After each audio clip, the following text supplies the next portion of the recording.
Kita ingat kembali bahwa pernikahan adalah kesatuan dari dua pribadi dan masing-masing sebagai makhluk rohani yang berjiwa dalam tubuh yang bersifat sementara. Nah, inilah uniknya kita, bahwa setiap kita terdiri dari tubuh, jiwa, dan roh. Meskipun kita tahu tubuh itu bersifat sementara, dan kita ini adalah makhluk rohani yang berjiwa, dan di dalam jiwa itu ada pikiran, perasaan, dan keinginan.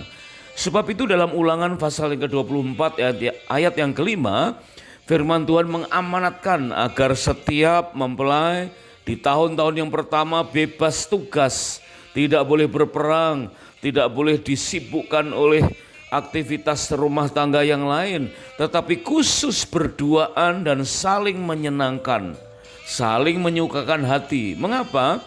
Karena kita akan menghidupi suatu kemerdekaan yang seutuhnya, di mana negara kita, Indonesia, di tahun 2025 telah mengalami kemerdekaan secara politis selama 80 tahun. Namun, apakah kemerdekaan dalam segala hal telah terjadi pula dalam kehidupan rumah tangga kita? Sedangkan firman Tuhan berkata bahwa jika kita mengetahui kebenaran, maka kebenaran itu akan memerdekakan kita dan kita akan benar-benar merdeka.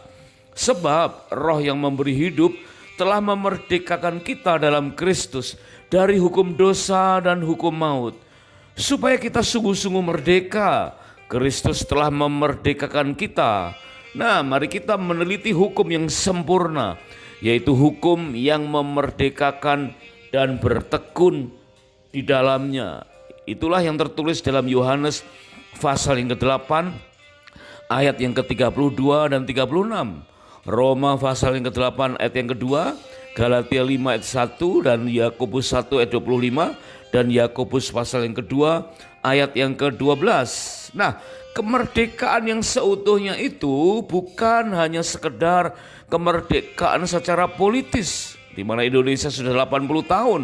Bukan pula kemerdekaan secara ekonomi atau keuangan atau finansial. Bukan pula sekedar kemerdekaan secara sosial ataupun budaya. Ya, tetapi kita rindu mengalami kemerdekaan seutuhnya. Terutama dalam hal ini adalah kemerdekaan di alam roh, yaitu bebas dari pengaruh-pengaruh spiral sahiji yang selama ini mungkin kita kurang memahaminya. Jadi benar-benar lebih dari kemerdekaan secara politis, ekonomi, ataupun sosial. Rumah tangga kita perlu mengalami kemerdekaan secara spiritual. Merdeka dan memenangkan peperangan secara rohani. Seperti yang tercantum dalam Efesus 6 ayat yang ke-12. Dengan membebaskan diri kita, rumah tangga kita dari pengaruh spiral sahiji atau okultisme. Kita tahu okultisme berasal dari dua kata, yaitu okult, kegelapan, dan isme atau aliran. Sehingga rumah tangga kita haruslah bebas dari kuasa kegelapan atau disebut sebagai spiral sahiji. Sebab pengaruh buruknya berdampak bagaikan sel kanker yang sangat membahayakan. Meskipun sel kanker itu awal mulanya hanya satu sel atau sahiji, namun sanggup menembus otot-otot rohani kita, sebab bagaikan spiral yang berputar-putar, membesar dan dapat merusak dan melumpuhkan kerohanian kita. Nah, apakah spiral sahiji itu dan bagaimana kita bisa mewaspadai adanya spiral sahiji dalam kehidupan rumah tangga kita? Mari kita perdalam satu persatu, yaitu spiral sahiji yang pertama adalah atau spiritisme. Apa saja seputar spirit yang bukan roh Tuhan, yaitu arwah dan roh-roh jahat.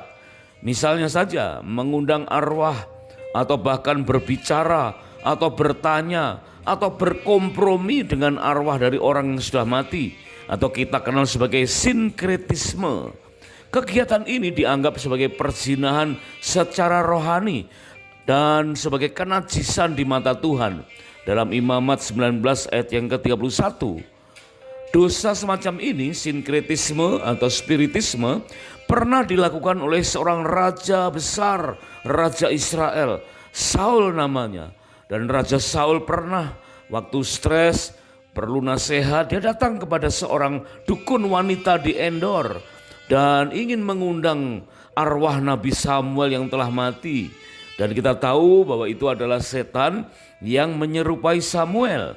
Di dalam 1 Samuel 28 ayat 3 sampai dengan 14. Keadaan orang yang berhubungan dengan arwah disebut sebagai kejijikan, ketidaksetiaan, dan menimbulkan sakit hati Tuhan. Mereka layak untuk dihukum mati. 2 Raja-Raja pasal 23 ayat 24, 1 Tawaris 10 ayat 13, 2 Tawaris 33 ayat yang ke-6, dan Yesaya pasal 8 ayat yang ke-19, pasal 26 ayat 14 sampai dengan 19. Nah, Tuhan Yesus memberikan rambu bahwa antara orang yang hidup dan yang mati terbentang jurang yang tak terseberangi. Dan jelas bahwa berupaya saja untuk berhubungan, apalagi bertanya dengan arwah orang yang sudah mati, itu merupakan kejijikan di mata Tuhan. Sungguh-sungguh ini sesuatu yang perlu dan sangat kita hindari, meskipun kadang-kadang kita tidak sadar atau mungkin kita tidak paham tentang hal seperti itu. Maka pesan buat saudara kita yang punya tradisi untuk membersihkan makam atau tradisi-tradisi hari-hari tertentu yang melibatkan spirit atau arwah orang yang mati. Nah, hati-hati ya, sebatas membersihkan benda-benda itu no problem. Membersihkan rumah, bahkan membersihkan makam, silakan saja. Tetapi ketika dalam hati kita berbicara atau berupaya bertanya ya, atau mengungkapkan isi hati kita dengan berterima kasih, kelihatannya sepele. Berterima kasih kepada arwah dari opa yang dimakamkan, tapi itu di mata Tuhan sudah dianggap sebagai kekejian, kejijikan, ketidaksetiaan. Karena di situ kita jatuh dalam dosa spiritisme dan tergolong sebagai sinkretisme.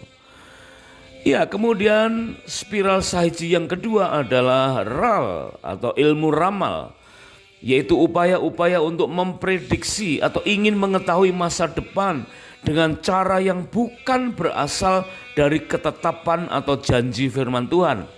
Misalnya saja, mempercayai bahwa nasib atau masa depan bisa bergantung dengan apa yang dikatakan para peramal, apa kata bintang, atau berdasarkan sio, tanggal lahir, weton, ya, dan bukan lagi pada apa kata Tuhan. Dan dosa ilmu ramal ini antara lain karena percaya pada palmistry atau garis tangan, ya, geotis, astrologi Weda, kartu tarot, ya, ilmu telaah melalui bola kristal, burung gelatik dan lain-lainnya.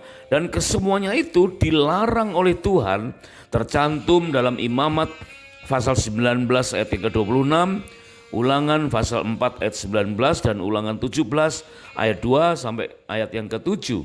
Nah, seringkali ilmu ramal ini menyesatkan kita karena kadang-kadang kita tanpa sadar, tanpa sengaja, dan kadang-kadang ya seolah-olah sebagai guyonan saja, bercanda ya. Tetapi itu sudah menyakiti hati Tuhan.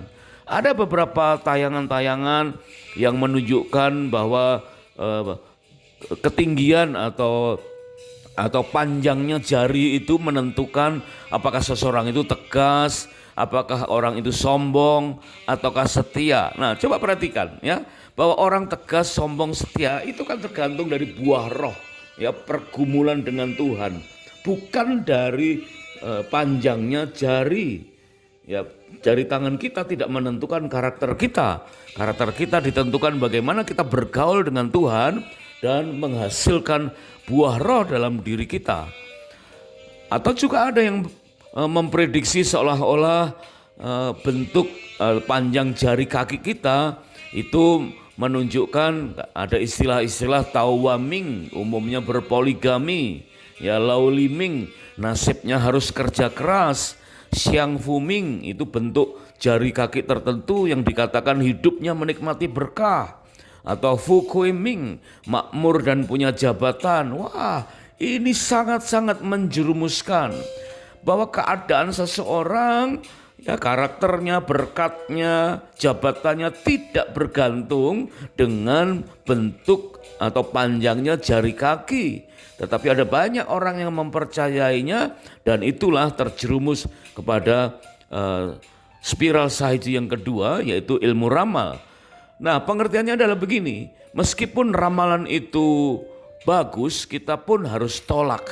Bukan saja ramalan yang buruk yang kita tolak.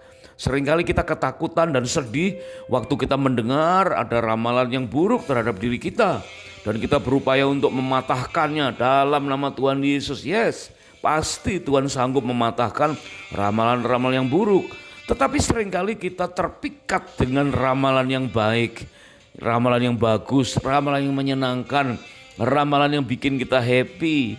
Padahal itu adalah promosi dari okultisme, promosi dari kuasa kegelapan. Berarti ramalan yang jelek kita tolak dan ramalan yang bagus pun kita harus tolak dalam nama Tuhan Yesus. Supaya kita mampu mengalami kemerdekaan yang sepenuhnya.